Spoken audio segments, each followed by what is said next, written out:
নতুন এক আতঙ্ক দ্য হিউম্যান মেটানিউমো ভাইরাসের প্রাদুর্ভাবে বেড়েছে চীন আর জাপানে। ইনফ্লুয়েঞ্জা ধাঁচের এই ভাইরাসে এরই মধ্যে আক্রান্ত হয়েছে অনেকেই। ভাইরাসটি করোনার মতো ভয়াবহ আকার ধারণ করতে পারে বলে সতর্ক করছেন স্বাস্থ্য বিশেষজ্ঞরা।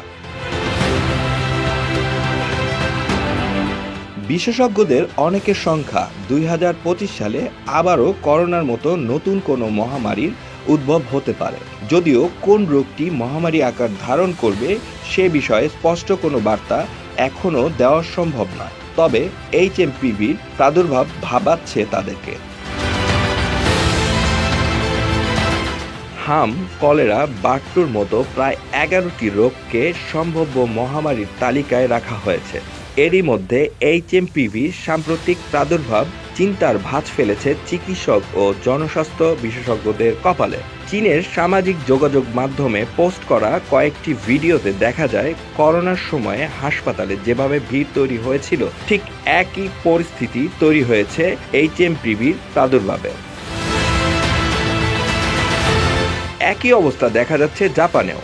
দেশটির সংবাদ মাধ্যম বলছে চলতি মৌসুমে দেশটিতে ঠান্ডাজনিত সংক্রমণ ছড়িয়েছে 7 লাখেরও বেশি মানুষের মধ্যে। প্রায় 2 দশক আগে প্রথমবারের মতো HMPV ভাইরাসের উপস্থিতি জানান দিলেও এখন পর্যন্ত এর টিকা আবিষ্কার হয়নি। চিকিৎসকেরা বলেন, করোনা মোকাবেলায় যেসব সতর্কতা নেওয়া হয়েছিল ঠিক একই পদক্ষেপ এই ভাইরাসের প্রতিরোধ করা সম্ভব। টানা 20 সেকেন্ড ধরে সাবান ও পানি দিয়ে হাত ধোয়া, অপরিষ্কার হাতে নাক মুখ স্পর্শ না করা এবং আক্রান্ত ব্যক্তিদের থেকে নিরাপদ দূরত্ব বজায় রাখার মধ্য দিয়ে HMPV থেকে নিরাপদ থাকার পরামর্শ দিচ্ছেন চিকিৎসকেরা। ফাহাদ চৌধুরী, শতাব্দী টেলিভিশন।